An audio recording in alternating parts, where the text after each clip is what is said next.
Okay, so we'll take our look at the calendar. Today we continue to work with radicals, and then we're going to enter a new topic, products of polynomials. And that products of polynomials is going to lead us into a major topic which we'll cover over the next two classes, and that's all about factoring. You can see the word factoring appearing a bunch of places there, and then right after our next quest, again, the word factoring pops up, okay?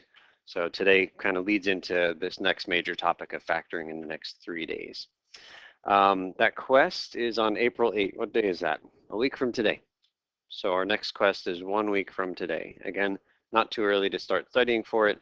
You have a whole packet of practice problems that you can use. Again, this document tells you which ones are relevant to this quiz or this quest that's coming up. And the quest is on classes 14 through 18. And I just want to highlight that. So this is the material that's on the quest, which means that the next two classes, so today's material is on that next quest, but the next two classes that material is not, okay? So the quest material ends today, even though we don't have our quest until a week from now. All right, so again, top of page 120, let's go with Jeremy.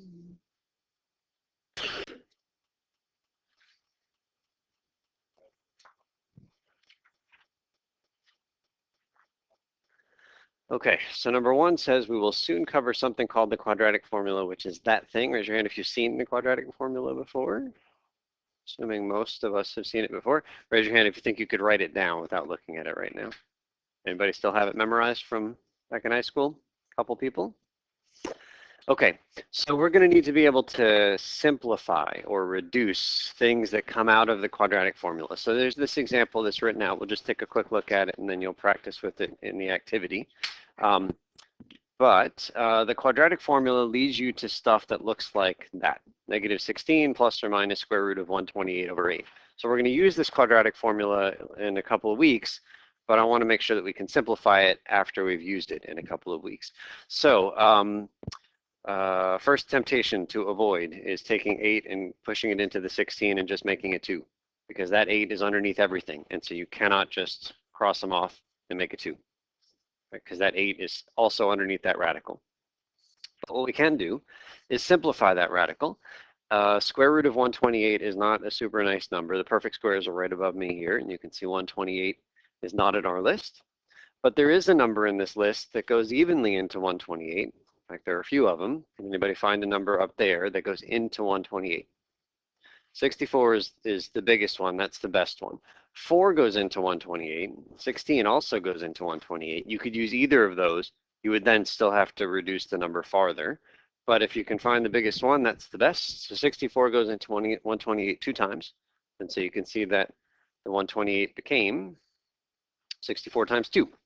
And then that 64 comes outside as 8, right? Square root of 64 is 8, which is why we were looking for numbers in this list, so we could take one of them outside. And then when we have this -16 plus or minus 8 root 2 over 2, still have to avoid temptation. You can't just cross off the 8s, again, because the 8 is underneath everything on top, not just one part. So here's my strong suggestion whenever you have something like this, is you split that up into 2 different fractions.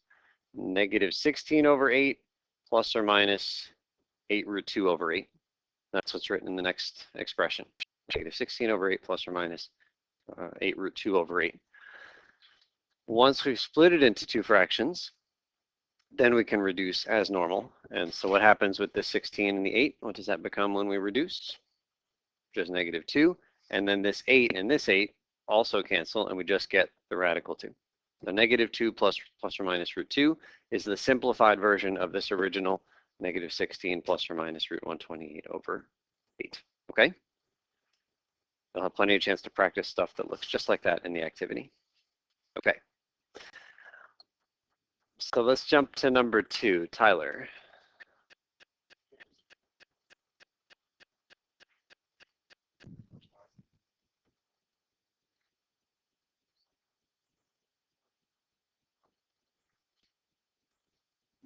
Okay, so what we're going to be asked to do is multiply these 2 things here together. It says multiply 4x cubed y to the 5th times all of that stuff. You don't need to write it this way, but I'm just going to write it this way.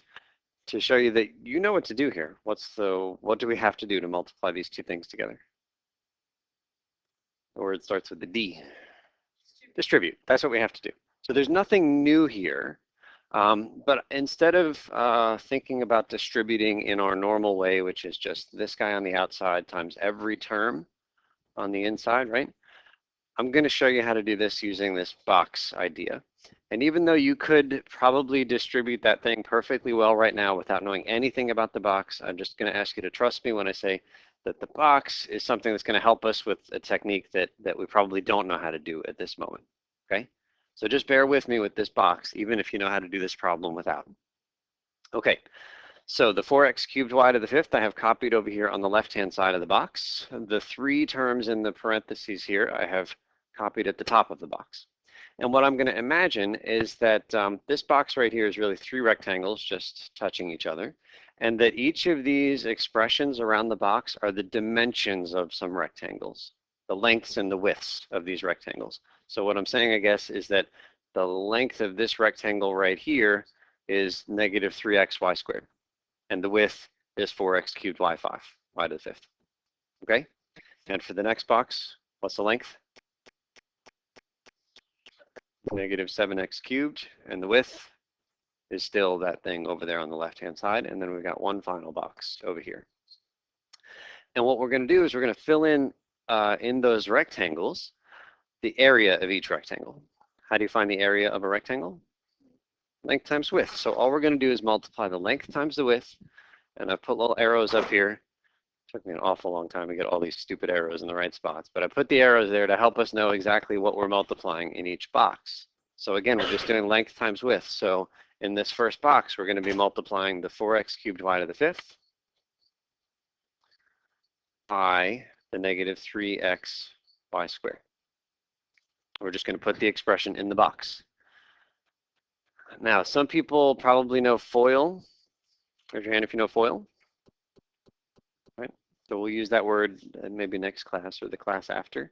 But this is not a FOIL problem. This is not a distribute problem. This is just straight multiplication. There's no addition or subtraction in this problem that I've written down here in black. So all we're going to do is mentally shuffle all the things so that they get grouped with like things. So the 4 times the negative 3 goes first. What is that? Negative 12. So we'll put that in there. And I'm just shuffling in my mind all these x's so they're right next to each other. X cubed times x. That's x to what power? It's 4, right? We know we're supposed to add these powers up. X cubed times x. We have 4 of them. So it's x to the 4.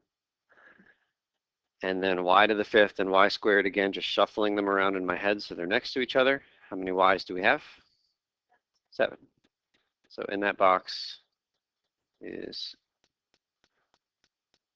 negative 12, x to the 4, y to the 7.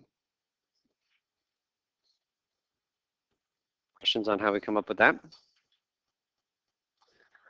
With your neighbors, please fill in the other 2 entries in this box very carefully.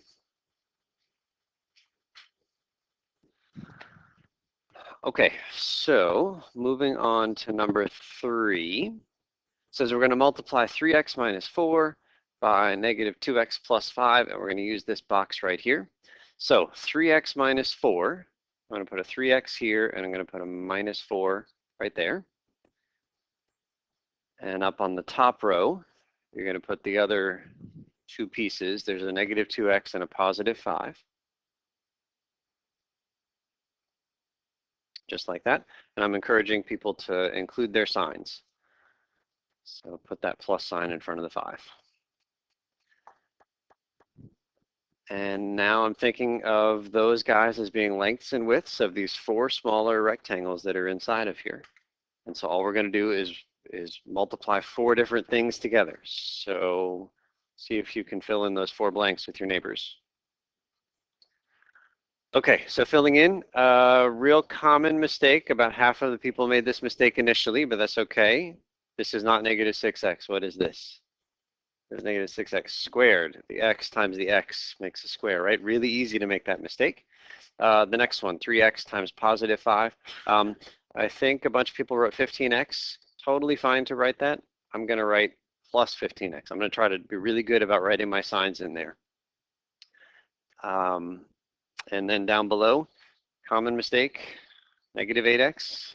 What should it be? Should be positive 8x, right? Two negatives make a positive. And then over here, negative 20. So what that means is that if we're multiplying these two guys together, and I'll just write it out again here, 3x minus 4 times negative 2x plus 5. What we get is all of that stuff in red added together. So I'm just going to copy it all. Negative 6x squared plus 15x plus 8x minus 20.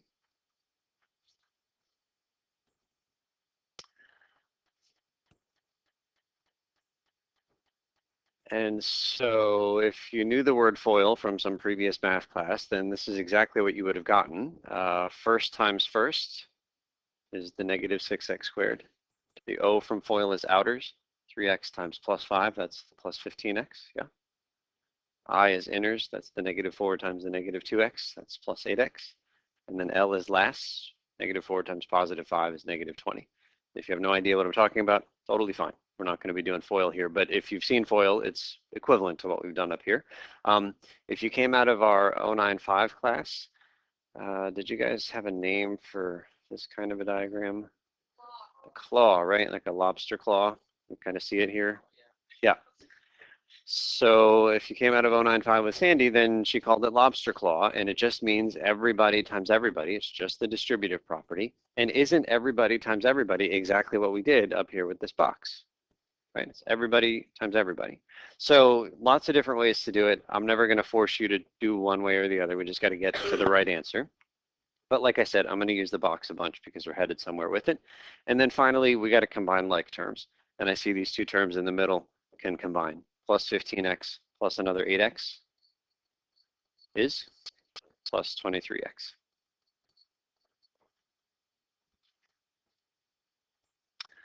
And by the way, the reason that I'm going to be really careful to include my signs, even when it's positive and it seems silly, is that if you don't include that plus 15x, then it's one more thing you have to remember to include in your answer. Like you have to remember, oh, this is addition. Whereas if I just write, like if I didn't have this thing here, and I just wrote negative 6x squared, and the next thing I see is 15x, and if I just write 15x, all of a sudden, what does it look like in between? Is multiply, and that isn't right. So that's why I'm going out of my way to put these signs. It just gives me less to think about when I copy stuff down later. Okay, so activities on the next page. One final thought here. Part of your homework looks like these problems right here, but in my math lab. But I had to type these things into my math lab, and I didn't feel like typing the answer key into my math lab as well because it's quite annoying to type mathematics in my math lab. And so in your homework, it might, it's not there. I think it's on the next page. So on page 124 is the answer key to part of your My Math Lab homework. Normally you can just get the answers on My Math Lab, and I'm telling you right now that these ones do not exist on My Math Lab. I didn't feel like typing them in, so there they are, okay? So just have this nearby when you're doing your homework for this section. Okay, so go ahead and start the activity and raise a flag if I can help. So My Math Lab doesn't have the right answers. Does that mean put in any answer or right? Honestly, I don't remember what I decided to do back then. I think I might have just said, don't put any answers, but do these things on your paper and show them to me. But I don't think you'll get credit or lose credit for those problems. I think that's what I did.